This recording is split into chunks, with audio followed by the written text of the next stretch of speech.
Students, इस video में मैं आपको हिस्ट्री से संबंधित कैरियर्स के बारे में बताना जा रहा हूं। और कैरियर से बताने से पहले जिन बच्चों को हिस्ट्री में इंटरेस्ट है वो उनको ये जानना बहुत ज़रूरी है कि कौन कौन से कोर्सेज हैं जो आप कर सकते हैं जिसमें आप अच्छा कैरियर बना सकते हैं, और वो कौन कौन से कॉलेज है जहां आप एडमिशन ले सकते हैं।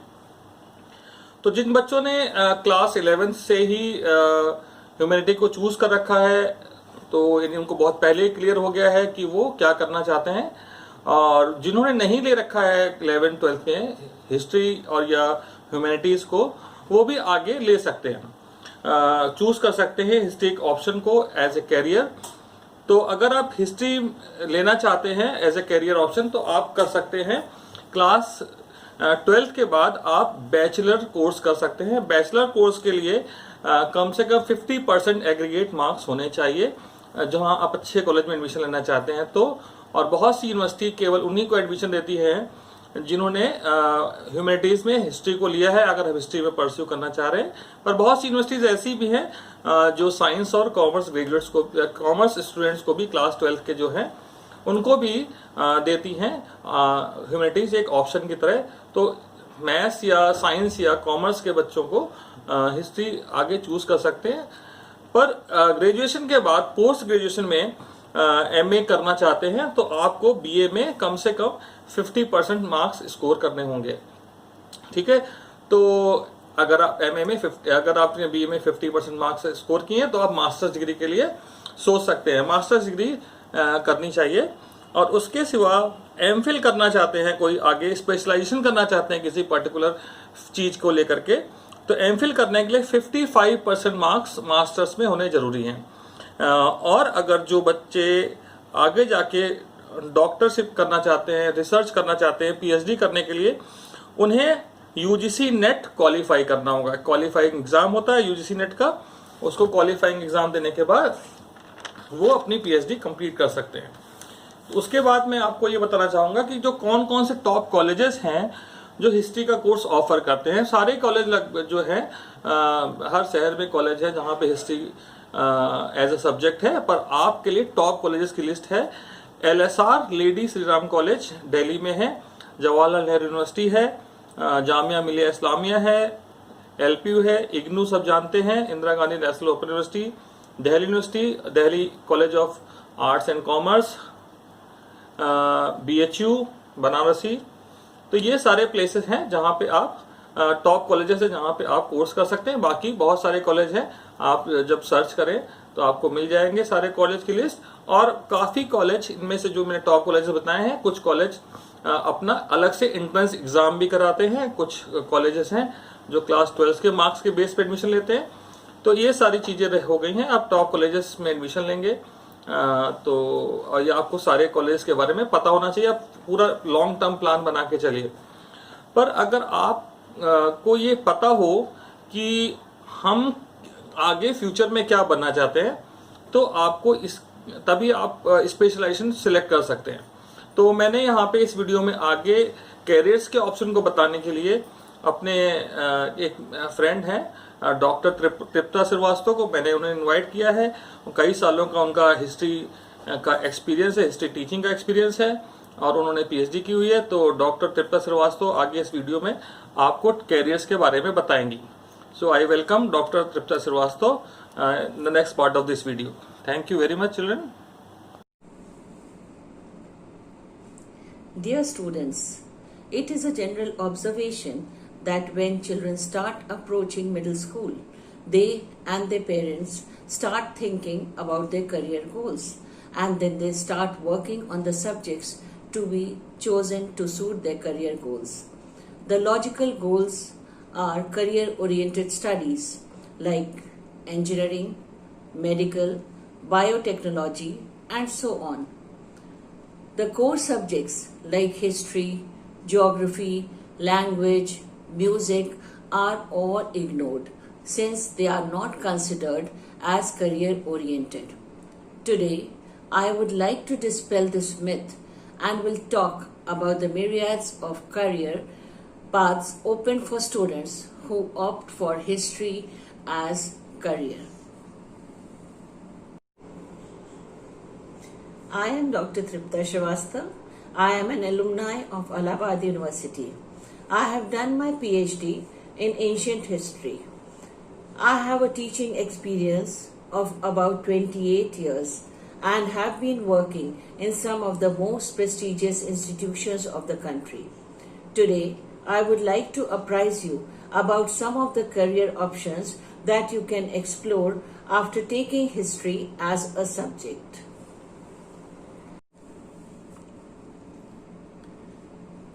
प्यारे बच्चों, हिस्ट्री को लेकर के बहुत से लोगों में मन में दुविधाएं आती हैं कि आगे चल के हिस्ट्री हम पढ़ तो रहे हैं, लेकिन क्या इसका आगे कोई जॉब मिलेगी या कोई उद्देश्य पूरा होगा हमारा हिस्ट्री पढ़ने से कि नहीं। क्योंकि बहुत से लोगों में सिर्फ यही बात सामने आती है कि हम तो कंपटीशन के लिए पढ़ाई कर रहे हैं, हमें आईएएस में एज सब्जेक्ट उसको चूज करना है, इसलिए मैंने हिस्ट्री ली है। बट आज मैं आपको बताना चाहती हूँ कि हिस्ट्री को लेकर के आपके मन में कोई भी शंका हो, कुछ भी आपके मन में क्वेश्चंस हो रहे हो, तो आज सारे क्वेश्चन मैं आपको यहाँ पे क्लियर करना चाह रही हूँ। कुछ आपको करियर पर्सपेक्टिव्स के बारे में बताना चाह रही हूँ, जो हिस्ट्री से रिलेटेड बहुत से करियर पर्सपेक्टिव्स हैं। पहला है heritage manager, archivist, museum director, politician, civil service officer, journalist, librarian, lawyer, teacher, and finally an archaeologist. आपको आश्चर्य हो रहा होगा कि हमने हिस्ट्री ली है और इतने सारे इसमें आगे हमारे पास चॉइसेस हैं, तो अब हम एक एक के बारे में बताएंगे जिसको आप बहुत अच्छे से समझ सकते हैं कि आगे चल के आपको, अगर आपने हिस्ट्री ली है और अगर आपका सिविल सर्विसेज में नहीं हो रहा है या किसी वजह से आप नहीं कंटिन्यू कर पा रहे हैं, तो उसके लिए पहला जो मैंने आपको बताया वो है हेरिटेज मैनेजर। हमने अभी आपको बहुत सारे करियर ऑप्शंस बताए कि हिस्ट्री सब्जेक्ट लेने के बाद आप क्या क्या कर सकते हैं, कहाँ कहाँ आपको जॉब मिल सकती है। तो पहले हमने बताया आपको heritage manager. Heritage manager is a person who manages the heritage structures like monuments, memorials that are the pride of the country and the world.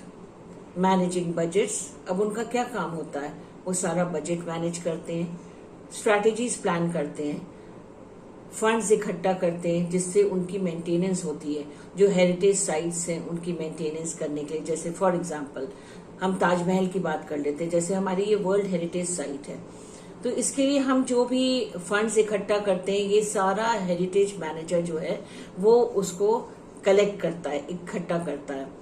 और बाहर से जो टूरिस्ट आते हैं, साइट सीइंग को प्रमोट करता है, formulating rules and regulations for the visitors. ऐसे नहीं कि कोई भी आके चला जाए, सारे रूल्स एंड रेगुलेशंस प्लान करता है, उनको फॉर्मुलेट करता है और सारे विजिटर्स को फीडबैक फॉर्म भी देता है कि आपको ये साइट देखने के बाद आपको कैसी लगी ये साइट। देन बहुत सारे रोल्स उसके ये होते हैं, जैसे कि आप विजिटर्स को प्रमोट करिए, वेलकम करिए, तो बहुत सारी उसकी मैनेजमेंट प्लानिंग सब साइड बाय साइड पैरेलल चलती रहती है। So they are all working together. तो हेरिटेज मैनेजर एक बहुत बढ़िया और बहुत ही अच्छा करियर ऑप्शन है। और इसके लिए आपको क्या जरूरी है, क्वालिफिकेशन, आपको एमए हिस्ट्री में होना चाहिए और उसके बाद आपको जॉब मिल सकती है एज अ हेरिटेज मैनेजर। थोड़े से कुछ वोकेशनल कोर्सेज भी हैं जो हेरिटेज साइट्स, म्यूजियम साइट्स के लिए बनाए गए हैं। तो अगर आपने सिर्फ एमए हिस्ट्री को लेकर के, हिस्ट्री सब्जेक्ट लेके परस्यू किया है, तो आप एक हेरिटेज मैनेजर की जॉब के लिए अप्लाई कर सकते हैं। और क्या काम होगा वो तो मैंने आपको बता ही दिया। दूसरा है आर्किविस्ट। दूसरी हम बात करते हैं आर्किविस्ट की। अब आर्किविस्ट कौन होता है, जो सारे रिकॉर्ड्स मेंटेन करता है हिस्टोरिकल एविडेंसेस के। जो भी एविडेंस हैं, जो भी हमारे पास प्रूफ हैं, उनके सारे रिकॉर्ड, सारे पेपर्स, कैटलॉग्स वगैरह मेंटेन करता है। और वो किस तरह डिस्प्ले करता है, through exhibitions, presentations, time to time speeches और बहुत सारे जगह विजिट करके और बाकी सारे आर्काइव्स में सारे डॉक्यूमेंट्स इकट्ठा करता है। इसके लिए आपको सिर्फ बीए होना जरूरी है। बीए में आपके पास अगर हिस्ट्री है तो एक under graduate in history basic requirement है आर्किविस्ट बनने के लिए, और इससे आपको बहुत ही ज्यादा लाभ मिलेगा और आप बहुत अच्छे से ये परस्यू कर सकते हैं और आपको एम्प्लॉयमेंट अपॉर्चुनिटीज भी आपके लिए ओपन है। तीसरी बात हम करते हैं म्यूजियम डायरेक्टर की। अब म्यूजियम डायरेक्टर कौन होता है? जो top most authority who is in charge of the museums. Museum अकेला एक व्यक्ति नहीं चला सकता, खाली डायरेक्टर नहीं चला सकता, उसमें बहुत सारे लोग इन्वॉल्व होते हैं। बहुत से लोग ऐसे होते हैं जो स्पेसिफिक रूम्स के, अगर आपने म्यूजियम देखा हो तो म्यूजियम में एक रूम नहीं होता, बहुत सारे रूम्स होते हैं और हर रूम के साथ आपको एक इंचार्ज मिलेगा जो आपको बताएगा। There will be a guide और there will be a person जो आपको डायरेक्ट करेगा कि you have to go left and then you have to take a round and come right. तो इस तरह बहुत सारे रूल्स एंड रेगुलेशंस आपको बताएगा। उसके बाद कुछ म्यूजियम कल्चरल एक्टिविटीज भी कंडक्ट कराते हैं, एग्जीबिशंस कंडक्ट कराते हैं, कुछ लेक्चर्स भी कंडक्ट कराते हैं। तो ओवरऑल जो मेंटेनेंस एंड फंक्शन करता है उसका, वो म्यूजियम डायरेक्टर का ही काम होता है। उसके बाद हम तीसरी बात करते हैं पॉलिटिशियन, जिसके लिए आपको सबको पता है कि पॉलिटिशियन अगर आपको बनना है तो हिस्ट्री आप लेके पॉलिटिशियन बन सकते हैं। अब पॉलिटिशियन कौन होते हैं? ये सिविल सर्वेंट्स होते हैं। सिविल सर्विस सर्वेंट्स ये एक गवर्नमेंट का एक पार्ट होते हैं। Political science is the branch of history that deals with the management of people and the country. Management of the country, management of the people, दोनों ही चीजें बहुत जरूरी हैं। Either you get a direct under graduate degree in political science और take up a course in history. या तो आप बीए में पॉलिटिकल साइंस ले लीजिए और या तो आप पीजी कर लीजिए हिस्ट्री में, दोनों चीजें। तो इसके लिए आप एक पॉलिटिशियन बहुत आसानी से आप बन सकते हैं। आइडियली कोई स्पेसिफिक एजुकेशनल क्वालिफिकेशन इंडिया में नहीं है और बहुत सारे इंडिया या बहुत सारी कंट्रीज में एक पॉलिटिशियन बनने के लिए कोई जरूरी नहीं कि आपको एक स्पेसिफिक क्वालिफिकेशन होनी चाहिए।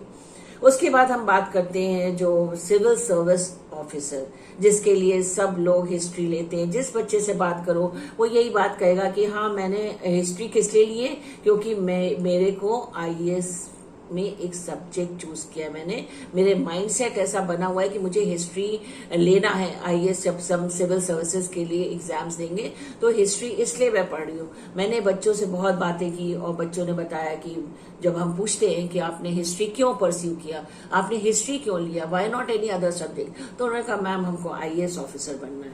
तो सिविल सर्विस ऑफिसर आप सभी जानते होंगे, बट हम आपको बता दें he is a qualified civil service servant who deals with the management of सारे गवर्नमेंट की ड्यूटीज को मैनेज करता है। In India Union Public Service Commission ये कंडक्ट कराता है civil services exams for the post of IPS, IAS, IFS और बहुत सारे आपके जो पोस्ट के लिए ये कोर्स है। देन सिविल सर्विस प्रीलिम्स और मेंस दो कैटेगरी के एग्जाम्स होते हैं और फाइनली इंटरव्यू होता है। इसमें ये बेस्ट जॉब है फॉर हिस्ट्री मेजर्स। जैसे अगर आपने हिस्ट्री लिया और उस पर फोकस किया है तो आप civil service exam easily qualify कर सकते हैं। Then but for that everything you have to work very hard. Then we talk about journalist. अब journalist is a person who collects news. आपने सुना होगा कि इधर से न्यूज ले रहा है, उधर से रिपोर्टर न्यूज ले रहा है और उसके बाद उसको पब्लिक में प्रोपोगेट करता है। तो इन आइदर इन स्पीच और through writing. The integral requirements for a journalist is knowledge of history and current affairs. Moving on to the next, अब हम बात करते हैं जर्नलिस्ट की। अ जर्नलिस्ट कौन होता है? वो व्यक्ति जो इंफॉर्मेशन कलेक्ट करता है और वो या तो अपने स्पीचेस के थ्रू या अपने राइटिंग्स के थ्रू पब्लिक में उसका प्रोपोगेंडा करता है। इंटीग्रल रिक्वायरमेंट, जो बेसिक रिक्वायरमेंट एक जर्नलिस्ट बनने के लिए चाहिए, वो उसको नॉलेज होनी चाहिए हिस्ट्री की और करंट अफेयर्स की। किस दिन कौन सा इवेंट हुआ, किस दिन इंदिरा गांधी का असैसिनेशन हुआ, किस दिन राजीव गांधी की डेथ हुई। तो सारा करंट अफेयर से रिलेटेड जितनी भी बातें हैं, he should have the updates. Then after this, BA in history is sufficient to go to start with the job. अगर आपने BA में हिस्ट्री लिया है तो इट इज सफिशिएंट, आप जर्नलिस्ट बन सकते हैं। BA में आपने एक ऑप्शनल सब्जेक्ट चूज किया है तो आप BA में अदर देन इंग्लिश या आपके जो भी और ऑप्शंस हैं, अगर आपके पास हिस्ट्री है तो you can become a journalist. Most journalist with just an under graduate degree pursue a postgraduate degree after starting with their career। अब आपने BA में हिस्ट्री ले लिया और आपने जॉब के लिए अप्लाई किया एज ए जर्नलिस्ट, फिर साथ साथ आप PG की डिग्री भी कर सकते हैं in journalism. BA in history and MA in communication would be the ideal educational qualification for the journalist। और बहुत सारे कोर्सेज हैं, अगर आप इंटरनेट पे और एक्सप्लोर करेंगे। अब हम बात करते हैं, हिस्ट्री लेने के बाद आप एक लॉयर भी बन सकते हैं, एक बहुत अच्छे वकील बन सकते हैं। और इसके लिए आपको BA में हिस्ट्री कंपलसरी है और प्रैक्टिस कर सकते हैं। BA इन हिस्ट्री और LLB दो डिग्री आपके पास होनी जरूरी है। The rules of the country through constitution and its history are important aspect that lawyers must know by education in history. क्या रूल्स एंड रेगुलेशंस हैं, हमारे कॉन्स्टिट्यूशन में क्या लिखा है, आपको उसकी नॉलेज होनी बहुत जरूरी है। Finally you can become a teacher like me. You can become a history teacher with BA in history, B.Ed degree. हाँ, उसके लिए आपको ट्रेनिंग जरूरी है। You may pursue a PhD in order to become a college professor. History teachers us many good things, and the teachers play a very important role in enhancing the value of the subject and motivating more students to take up history as a subject. Last but not the least, it is the archaeologist। बहुत interesting job है। Archaeologists require sound knowledge in history and geography as their major duty involves in promoting architectural structures। Archaeologist कौन होता है? जो excavations करता है, खुदाई करता है, कहाँ क्या मिला। आर्किटेक्चरल मॉन्यूमेंट्स में अगर कहीं से पता चलता है कि हाँ यहाँ पे हमें कोई हिस्टोरिकल एविडेंस मिल रहा है, तो archaeologist go and they excavate the places. A sound knowledge of the history of the structure can help one in carrying out the duties efficiently. BA in history, masters in archaeology can help you to become an archaeologist। Thank you so much. I hope you will pursue your career in history. Coming to an end, I think so I have made all the career options very clear and put a vivid picture before you. I think so most of you will pursue your career in history. God bless you all. May you succeed in your future endeavors.